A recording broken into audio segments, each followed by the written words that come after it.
Welcome to StopFake, the place where we debunk fakes about Ukraine. I'm Marko Suprun with StopFake's latest dissection of the Russian alternate reality.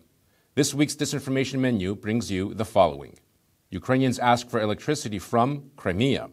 Nazi footballer excluded from Ukraine's national team. And Maydan, the source of all of Ukraine's ills, including tuberculosis. Let's get to the details. Russia's RIA Novosti agency announced this week that Ukrainians have repeatedly asked Crimean occupation forces to share electricity with the bordering southern region of the country. But the area in question, Ukraine's Kherson region, has no energy shortages and is one of the country's leaders in renewable energy. RIA's source is Zaur Smirnov, the chairman of Crimea's State Committee for International Relations.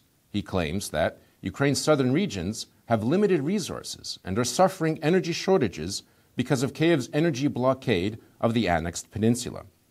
According to Smirnov, ordinary Ukrainians continue to maintain ties with Crimea.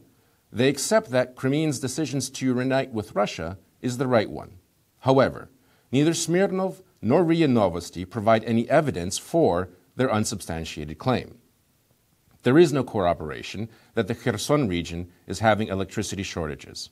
The regional utility did limit power for several hours on March 30th for cable repairs, but otherwise, electricity supply is normal and uninterrupted. Kherson, one of the sunniest areas of Ukraine, is leading the country in renewable energy. It has both solar power farms and wind energy plants where 12 new wind turbines are scheduled to be installed later this year. Meanwhile, occupied Crimea suffers regular electricity outages. Official sites regularly publish schedules when the electricity will be shut off. Ukrainians begging for electricity or gas is a favorite Russian disinformation theme. Last year, several stories appeared claiming that Ukrainians were appealing directly to Vladimir Putin to help them with gas supplies. At least 9 Russian publications circulated this fake story, supporting the old adage that if you repeat a lie often enough, people start believing it.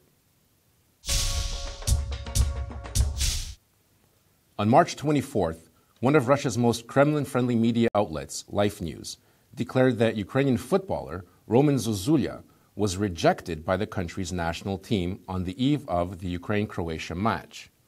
The story's author, Olesya Suchilkina, calls Zuzulya a Nazi. Suchilkina is a staff writer for Life, and a search of her byline yields many short tabloid pieces about sharks, drugs, and zombies. Now, Zuzulya was not excluded from the national team. Ukraine's head coach Andriy Shevchenko included Zuzulya in the national team. The forward, however, together with 3 other teammates, did not play in the Ukraine-Croatia match. Zuzulya is an important player for our national team. We want to support him and give him a chance to play, Shevchenko said. Sports commentator Irina Kozyupa dismissed Life's claim as fake and manipulative. 27 players, including Zuzulya, were part of the team to play against Croatia in an important World Cup qualifier. Only 23 actually played, and that decision was made depending upon which player's specialist skills were needed for the match. Roman Zuzulya is trapped in a transfer limbo because of fake news and disinformation. He was signed on a loan to Spain's Rayo Vallecano team, but the transfer was blocked after Spanish football fans, influenced by Russian media distortions, accused him of being a Nazi, because the 27-year-old forward often wears T-shirts emblazoned with the Ukrainian national symbol, the trident. He also supports the Ukrainian armed forces through a charity that he established. Now, StopFake has debunked several fake stories claiming that Zuzulya is a Nazi. Rates of tuberculosis are rising in Ukraine. The rate of children infected with the disease has increased 15 times, declares the Russian web publication Ukraina.ru, and concludes that such a turn of events is a direct consequence of the Maydan revolution and the country's economic crisis. The article, written by the site's Ukraine correspondent Vasily Temny, brims with unsubstantiated conclusions and false claims, such as tuberculosis among children is so widespread that it can no longer be concealed, or the authorities don't have a program to fight the TB epidemic, and if the epidemic can't be controlled, in 3 years, Ukraine will have no healthy people. Temny references statistics from 2015 and other outdated information in making his alarming claims. Now, the Ukrainian Health Ministry announced that while tuberculosis continues to be a health problem, overall, the rate of TB has decreased by 4.3% in 2016. In an interview, the director of the Ministry of Health Tuberculosis Control Center, Yana Terleyeva, dismissed the claim that Ukraine has a TB epidemic as groundless. Rates of infection peaked in 2005 and have been declining ever since. Drug-resistant tuberculosis is a problem in Ukraine primarily because of late diagnosis and an outdated approach to treatment that requires 1.5 months of hospitalization in specialized TB facilities, something that patients themselves are unwilling to do.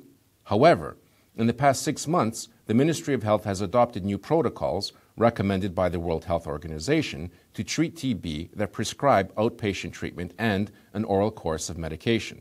As a result, several of these TB hospitals have closed down as physicians have begun to implement the new protocols. That's it for this week. You can get more information about these and other stories on our website. Give us a click and a share. Today is International Fact-Checking Day, so be extra vigilant and beware of fakes. If you spot any disinformation about Ukraine, send it to us for a truth autopsy. Remember, consuming fake news is bad for your health, your brain, and the psychological climate of society. So don't do it. I'm Marko Suprun, and this is StopFake. Thanks for watching.